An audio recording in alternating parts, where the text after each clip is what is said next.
What family secret did you learn that totally shocked you? Not my family. But I thought I'd contribute. Friend turns 15. And she's told she's adopted. Turns out that both her parents died in a car crash when she was just a baby. And her uncle adopted her and raised her. Told her that both parents were dead. A year later, a man messages her on Facebook saying that he's her half-brother. Turns out the dad lived through the car crash and later remarried. Her adopted parents were lying to her as they knew all along. The dad just didn't want to keep her. That's the secret, so to speak. However, the story continues. As her biological father wanted to meet her, she flies out to meet him. Stays with him. Meet his wife and her half-siblings. Struggles with the idea of reconnecting with him.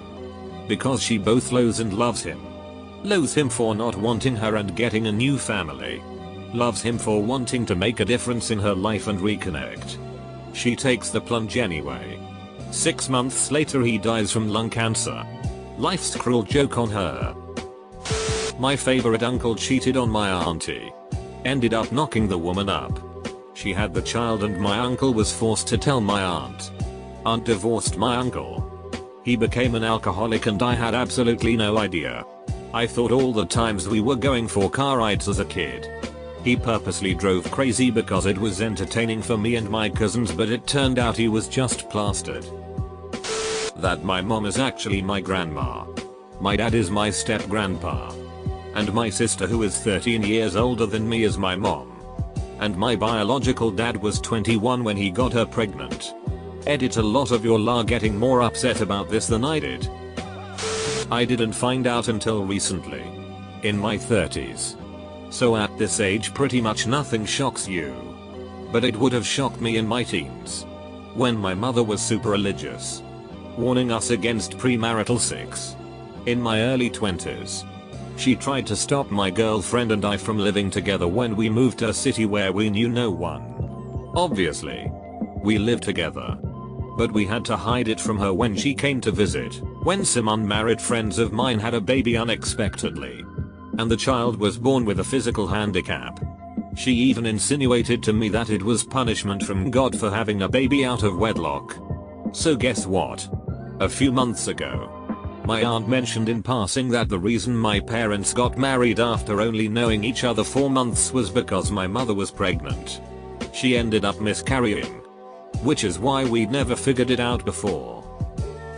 That my aunt wasn't born looking like that. When she was younger, some kids in the neighborhood ganged up on her and attacked her with a 2x4. I never knew, and once I found out I just felt so sorry for her. I was never told what happened to the attackers. My father had an affair with his brother's wife, so my cousin is also my brother. My cousin doesn't know though. Grandma let this slip whilst wasted. One is mine. One is my friend's. Mine, uncle killed a man in the old country. Gang fight. Picked up one of those big cigarette garbage things and hit another dude in the head. He did time in jail and was disowned by his family. My mom is the only person to visit him. My friend. He was told his parents died. Turns out his dad is his uncle and the woman who raised him, his aunt, is actually his mom. Edit: old country is Taiwan. Edit 2.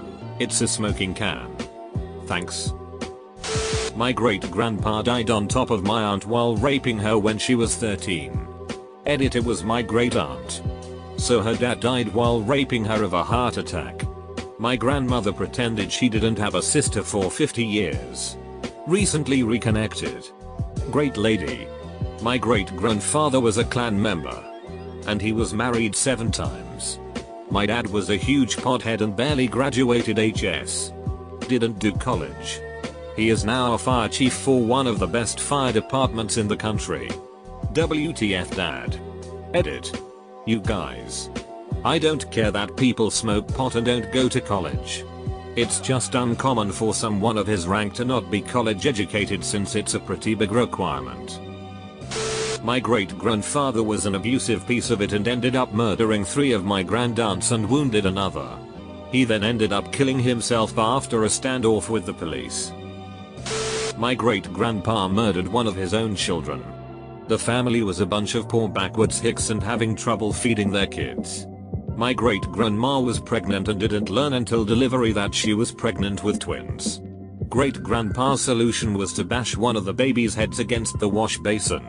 My grandpa wrote a letter to my mom on his deathbed, and this was one of the things he wrote about in the letter. When my mom told me, my blood turned to ice water.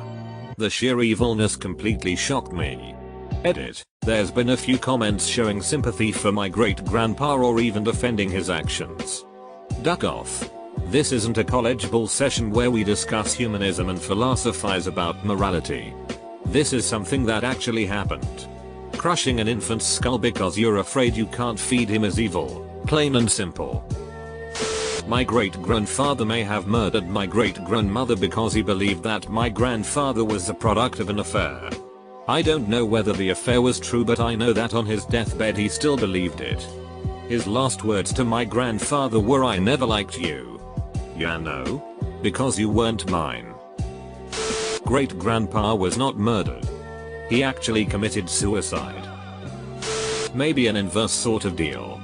But my family were apparently millionaires in the late 1800s. I guess they had always been very wealthy.